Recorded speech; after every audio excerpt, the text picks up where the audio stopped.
Big Dream Production presents Looking Forward with Natalie. Episode 7. Hi, I'm Nataly, and this is my show where we discuss our dreams, our inspirations, and everything that we believe is interesting and exciting. Today, I would like to talk to you about our dreams, known as sexual dreams. Why? Because this is an important issue for us as Christians. Some people, and especially Christian people, believe that sexual dreams might be either shameful or sinful, or maybe both. And usually this topic is kind of suppressed. Nobody wants to talk about it because it's very intimate, it's very personal. And yet, it is important and it goes to the core of the question, what is our life purpose? That's why I'd like to discuss it today and set the record straight if it's sinful, if it's shameful or not. Before we answer that question, let's talk about Adam and Eve because our history as human beings starts over there. Remember, the Son of God, Jesus Christ, was linked to Adam through his genealogy related to Virgin Mary. So when we are talking about something so significant in spiritual sense, we really need to go to the roots of everything. It's like our family. If you want to know about your father, would you like to know how many wives did he have? If you want to talk about your grandfather, great-grandfather, and so on, would you like to know who was his wife, who were his children, what exactly happened, and what was his behavior? That's why I think that talking about Adam and his wives would be relevant to us today, to understand better what is our take on the family values as Christians, and what that means to see sexual dreams at night. Okay, now I want to ask you a question. How many of you know that Eve was a second wife of Adam? Because there is a first one, and her name was Lilith. We have mentioning of Lilith in several sources. Let's look at it. Lilith, and the biblical story of creation. According to Jewish folklore, Lilith was Adam's first wife. Though she is not mentioned in the Torah, over the centuries, she has become associated with Adam, in order to reconcile contradictory versions of creation in the book of Genesis. The biblical book of Genesis contains two contradictory accounts of humanity's creation. The first account is known as the priestly version and appears in Genesis 1. Here, God fashions man and woman simultaneously, when the text reads, "So God created mankind, in the divine image, male and female, God created them." The second account of creation is known as the Yahwistic version, and is found in Genesis 2. This is the version of creation that most people are familiar with. God creates Adam, then places him in the Garden of Eden. Not long afterwards, God decides to make a companion for Adam, and creates the animals of the land and sky, to see if any of them are suitable partners for the man. God brings each animal to Adam, who names it, before ultimately deciding that it is not a suitable helper. God then causes a deep sleep to fall upon Adam, and while the man is sleeping, God fashions Eve from his side. When Adam awakes, he recognizes Eve as part of himself, and accepts her as his companion. Not surprisingly, the ancient rabbis notice that two contradictory versions of creation appear in the book of Genesis. They solve the discrepancy in this way. The first version of creation actually referred to Adam's first wife, a first Eve, also known as Lilith. But Adam was displeased with her, so God replaced her with a second Eve that met Adam's needs. Thus, Lilith is considered to be the first wife of Adam, and sometimes she is referred to as the first Eve. So what did we learn right now? that before Eve there was another woman. And that woman was strong, independent, and requested equality in the relationship, which means she didn't want to make love to Adam the way he wanted. She instead wanted to dominate Adam because she believed that they've been created equal, and that means that she wants to be on top, just as Adam wants. So, what happened? Nothing good. Adam was unhappy.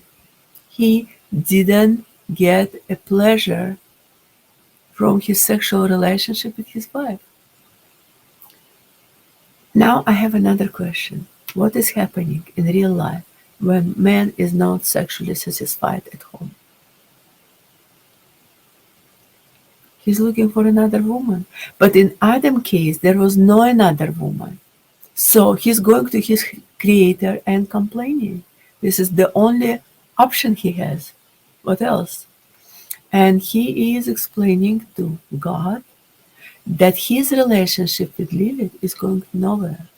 That she is stubborn, she doesn't respect him. I don't know what other words he used, but apparently it was enough to convince God that this is not the way it's supposed to be. So, what God is doing, let's see what happened. The alphabet of Ben Sira. Lilith's story. Lilith is mentioned 4 times in the Babylonian Talmud. In the medieval text of alphabet, Ben Sira names Lilith as Adam's first wife and presents a full account of her story.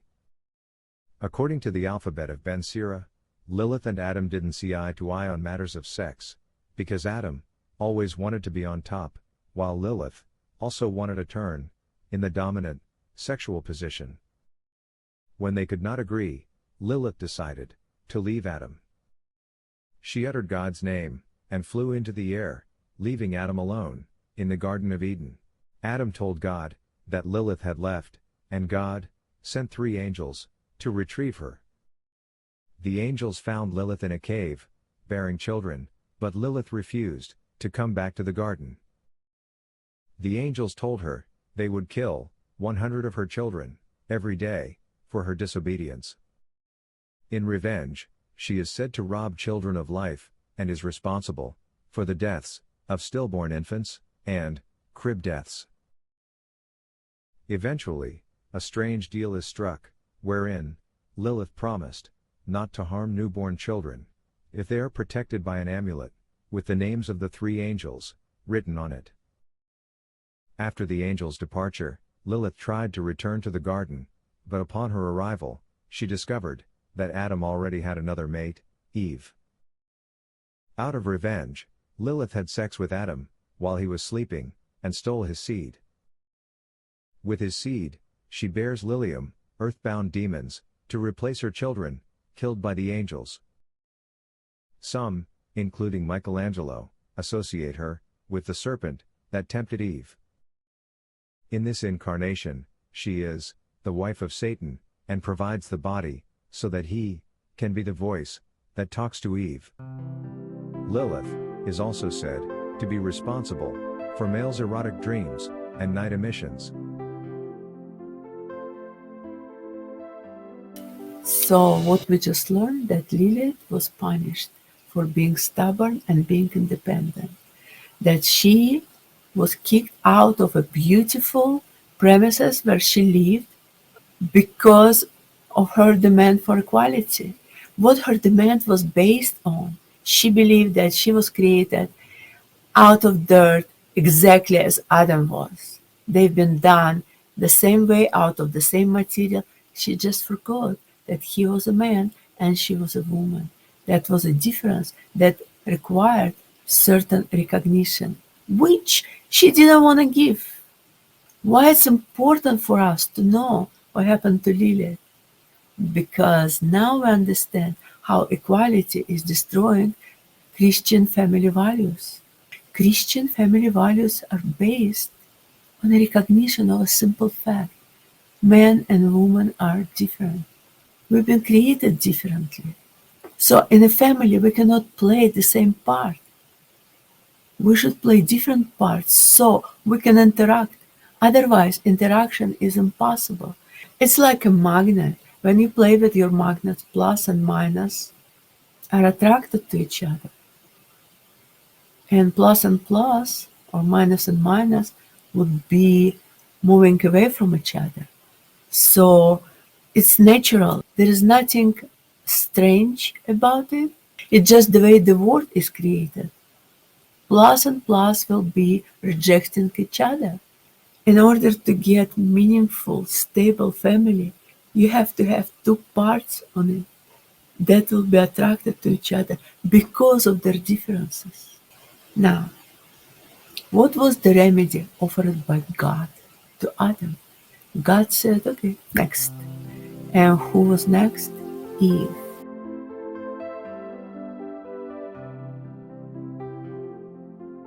The Lord God said, "It is not good for the man to be alone. I will make a helper suitable for him." She was created from a different material. She was created out of the side of Adam. Why? Let's think about it and let's see what exactly happened. Genesis 2. So, God created Eve from the rib of Adam and established marriage.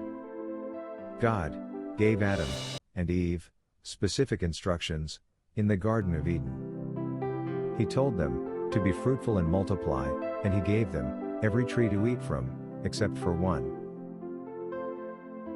So this is the story of Adam and Eve, how everything started. Everything is important here, but most importantly, that Eve was created out of material taken from Adam. What was that bone? We don't know. There is no missing ribs in male skeleton. There is no missing bones in male skeleton the way we know it.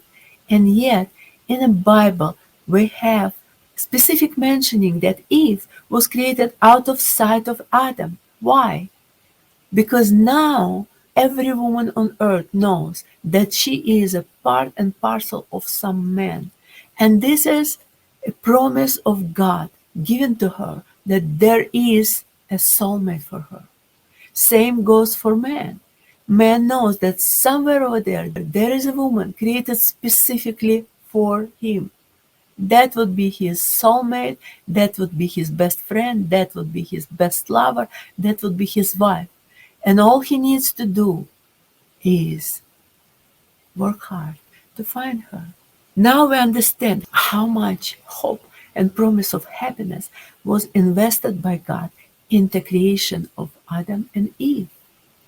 Two soulmates that will go through a difficult time and will struggle and will be dealing with difficulties and obstacles in their life just to get closer to each other, just to love each other more and more every day and every second, just to get more satisfaction for their intimacy. And when we are talking about intimacy in that particular context, we are not necessarily talking about sex.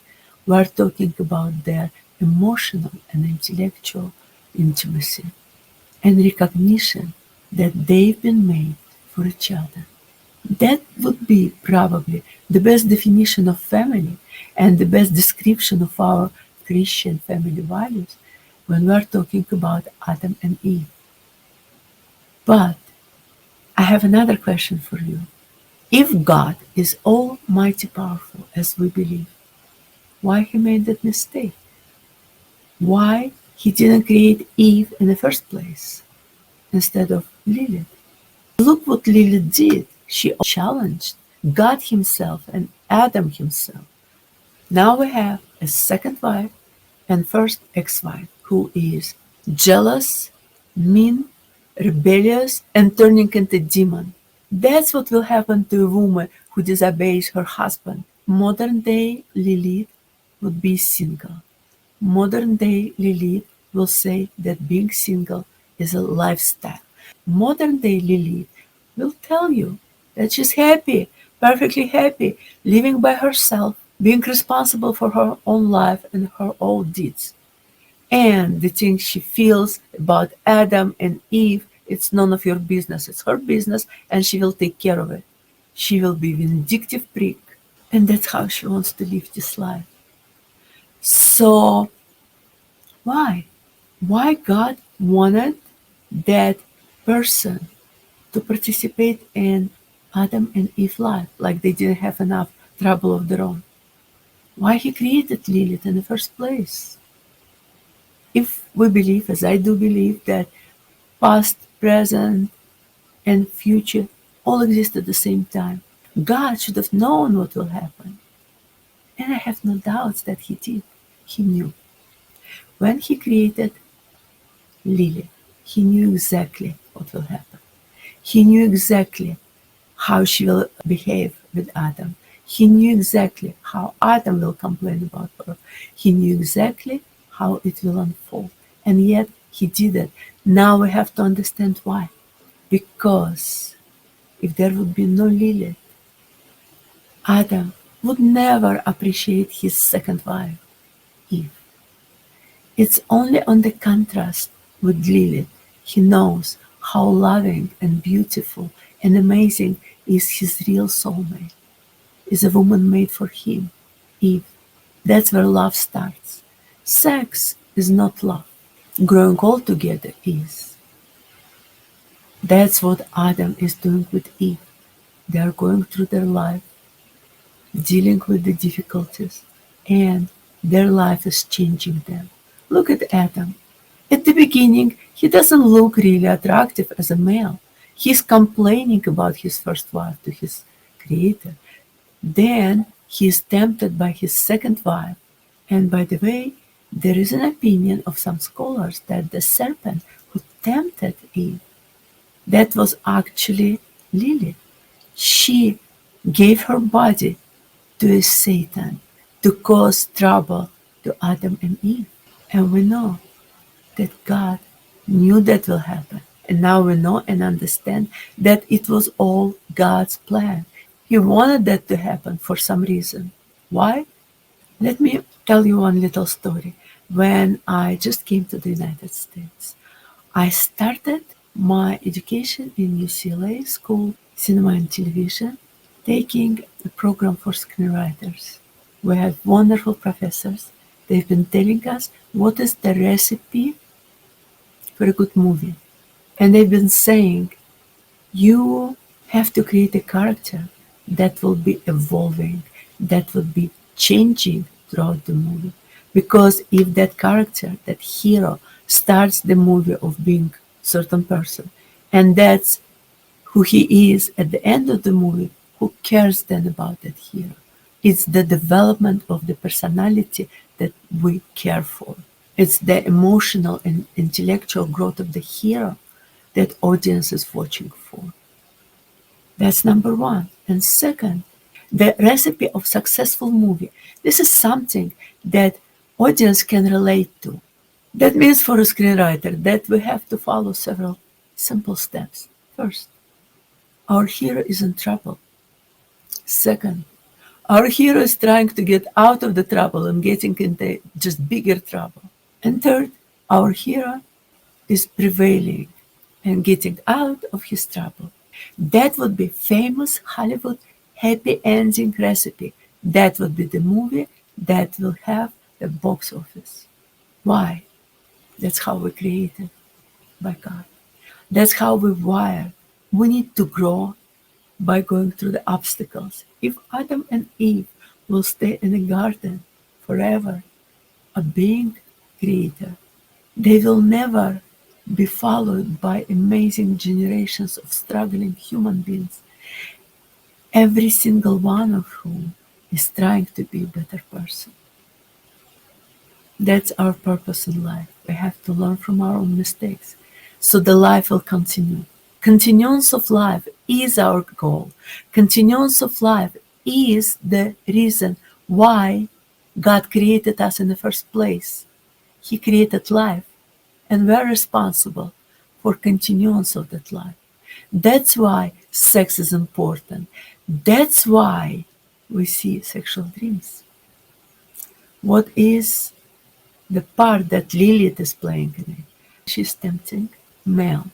young male, middle-aged male, elderly male, any male who is getting into her sphere of interest would be tempted by her. She will come to him in his dream and she will give him that amazing sexual performance that this guy is looking for.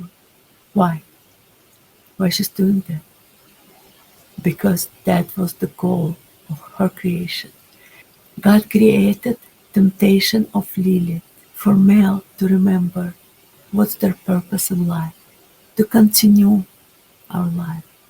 This is his reminder to every single male on the planet why they live and what they have to do with their life.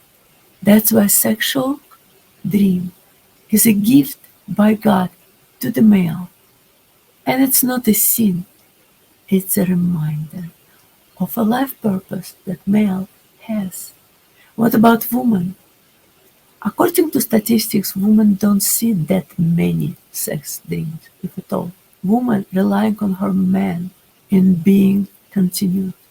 Why then woman can see sometimes sexual dream? What would be the meaning of it? It would be the same meaning as for men or different.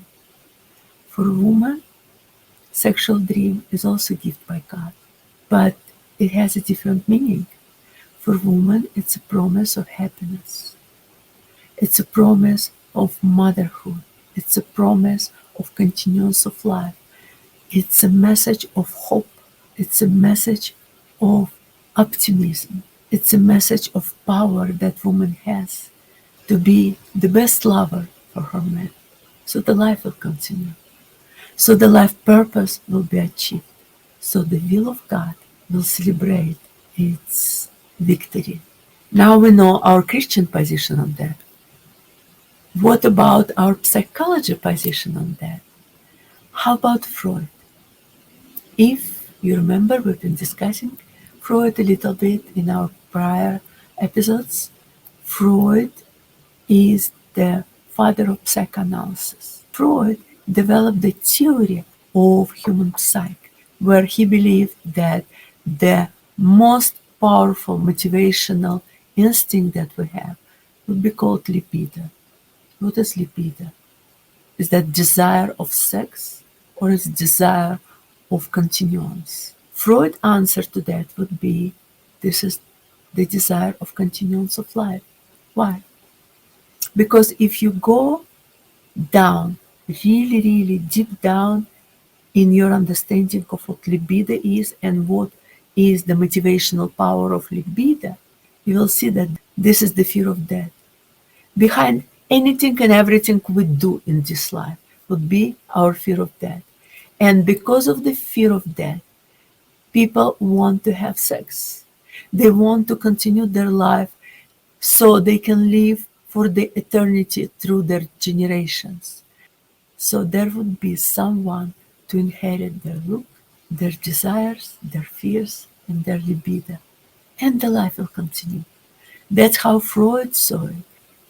We've been talking about sexual dream as a reminder to a man of his male part in the development of the society. Heroes are loved by God, and God is sending them at night the Lilith message, the reminder that even though they are born to sacrifice their life for the sake of humanity, they still have to procreate.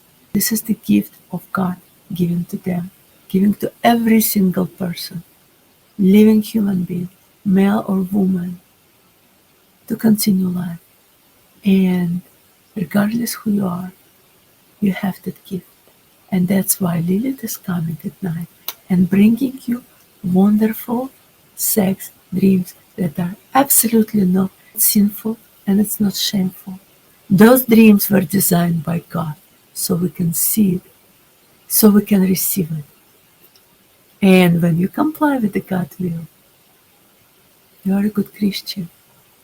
That is the conclusion of our today discussion. I really want you to think about it.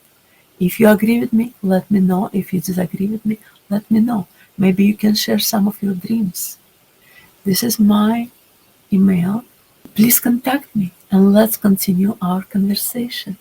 Thank you for listening, and I'll see you next week.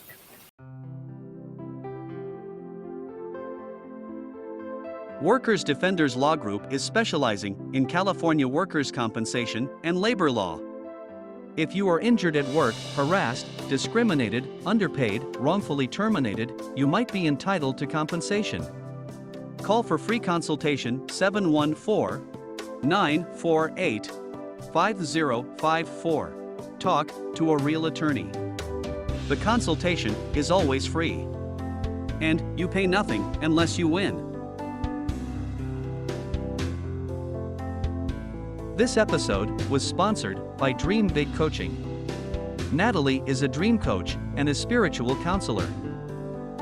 Nataly is offering private individual consultations and various support groups, including, but not limited to, dream interpretation groups.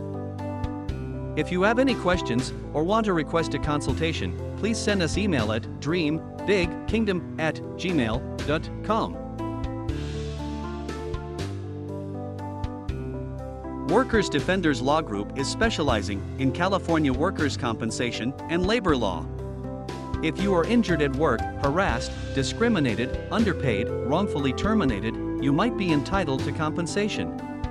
Call for free consultation 714-948-5054. Talk to a real attorney. The consultation is always free. And you pay nothing unless you win. This episode was sponsored by Dream Big Coaching. Nataly is a dream coach and a spiritual counselor. Nataly is offering private individual consultations and various support groups, including, but not limited to, dream interpretation groups. If you have any questions or want to request a consultation, please send us email at dreambigkingdom@gmail.com. Workers Defenders Law Group is specializing in California workers' compensation and labor law. If you are injured at work, harassed, discriminated, underpaid, wrongfully terminated, you might be entitled to compensation. Call for free consultation 714-948-5054. Talk to a real attorney. The consultation is always free. And you pay nothing unless you win.